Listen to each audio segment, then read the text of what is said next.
When it comes to survival information, I put this stuff out there so that people can find a way to make it through some of these events and to chalk up some kind of plan in the meantime, while you can, to be able to look into the future and say, hey, I may face or encounter a lights out situation, an earthquake because I live in an earthquake prone area, or a tsunami if you're on the coastline,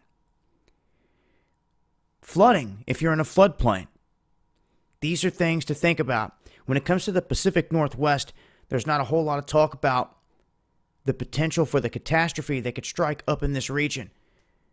But there really is a very high likelihood that a big time disaster can happen right up in this region. The Cascadia, Juan de Fuca connected to this, Washington, Upper Oregon, and this is what they label FEMA Region X. From Idaho, these two states, and Alaska. And of course, Canada would have to deal with whatever they got going on emergency-wise along their coast as well.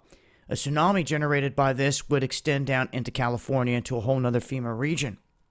But in terms of this region, we have the guy in charge of this whole area, FEMA Region X, basically saying that when something happens here, everything west of the I-5 is gone. He goes on to state that Seattle is built on landfill. Now, I want some of you out there to take some time, and I want you to look into the city of where you're living and the ground underneath of you. Because Seattle is just that. And they state that when this 8.8 to 9.2 quake strikes the region, which they say it will, not if, but it will at one point, it will liquefy the ground. It will liquefy it, causing many buildings to just sink right into it. And a lot of the buildings in Seattle are designed for when an earthquake hits, the windows will pop out. This guy goes on to state that there's going to be a lot of glass and debris in the city. We have an expert here that gives his thoughts on this whole thing in connection to this, and he says they believe there's going to be 3 feet of glass in the city. You're not going to see The Rock and everyone else coming on rescue missions trying to save people because you just simply will not be able to get through the city. Then a wall of water is expected to come through.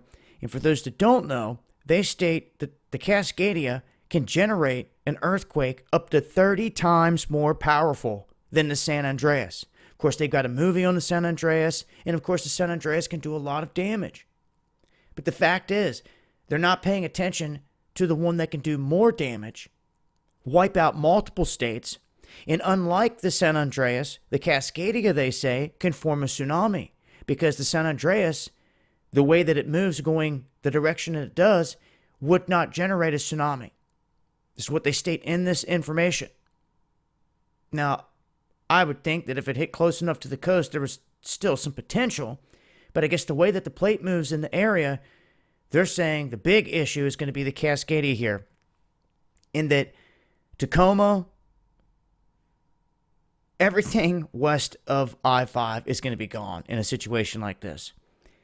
And it's pretty crazy to think that we have a city out there in a position like this, a massive tech hub on the West Coast like Seattle, that could literally just sink into the water if a big enough quake came along.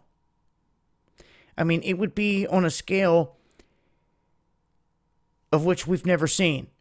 Of course, there could be earthquakes wherever, but there's known fault lines over here.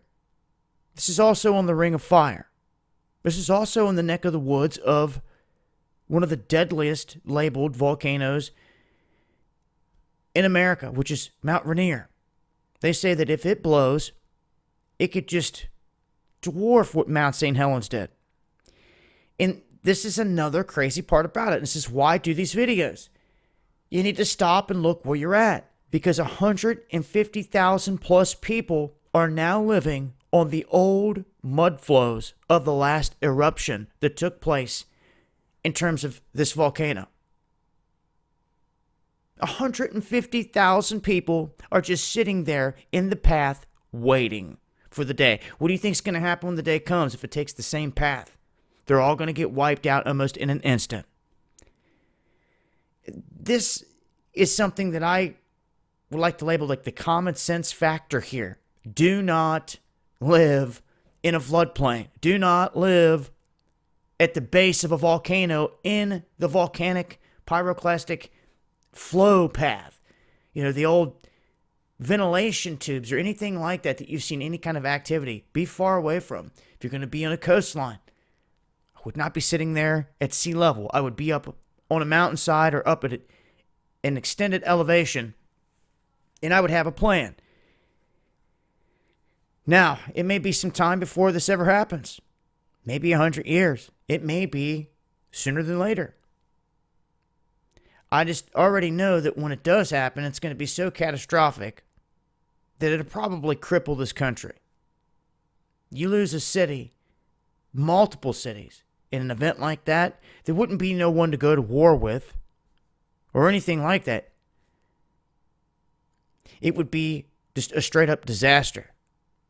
And people would be crippled into submission in this whole region. So, you know, there's very few places out here that offer all that type of destruction. You don't have that on the East Coast. You don't have the fault lines and the earthquakes and the tsunami threats all the way down through here. The Gulf Coast, East Coast, you really don't have that. You have your odd quakes, yes. And of course, the New Madrid could let rip at any time as well. But in terms of extensive earthquake activity, you can see right here that the place that's always swarming is the West Coast. And the Ring of Fire on the West Coast is also where all the volcanic activity is.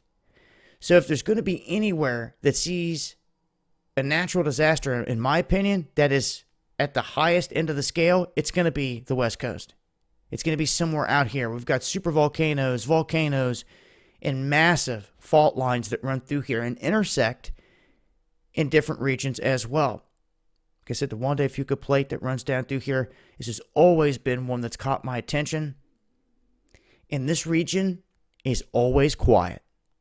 In terms of quake activity, these are things I watch because the longer they go without having any smaller quakes, it's just more energy building up, waiting to release something massive. Zoom in here real quick. You can see Portland would be devastated in this. Olympia would be devastated. Seattle, obviously devastated. This whole area. It's hard to think that water could come in and inundate a lot of this area, but it could. And if you don't know, once again, in here, this most recent quake is right here near Seattle. This whole place built on landfill. That's how they put it. The majority of the city is sitting like that.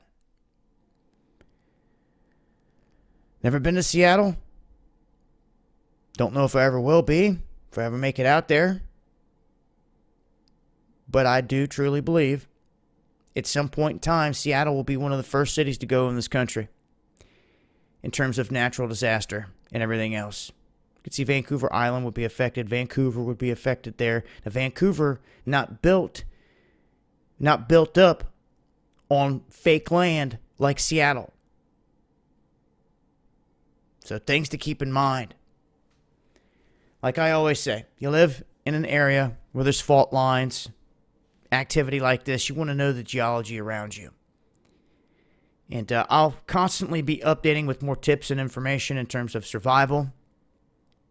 In dealing with an event like this, we're going to be, as the weather starts warming up, doing a lot of things in terms of survival and doing things with groups of people, getting people ready for emergency situations. Because if we do not plan for it, well, you're just never going to have a plan at all, and you're never going to be prepared. You got to take that first step and get a plan in motion. This isn't about fear-mongering. This isn't about scaring anybody whatsoever. What's scary is not having a plan. For real. So it's all about awareness and helping one another. But I'll leave links below. Make sure to follow me on Twitter for more, and also join us for Underground World News Live every Friday night, 8 p.m. Eastern on Dabu 77. Hope to see you guys there.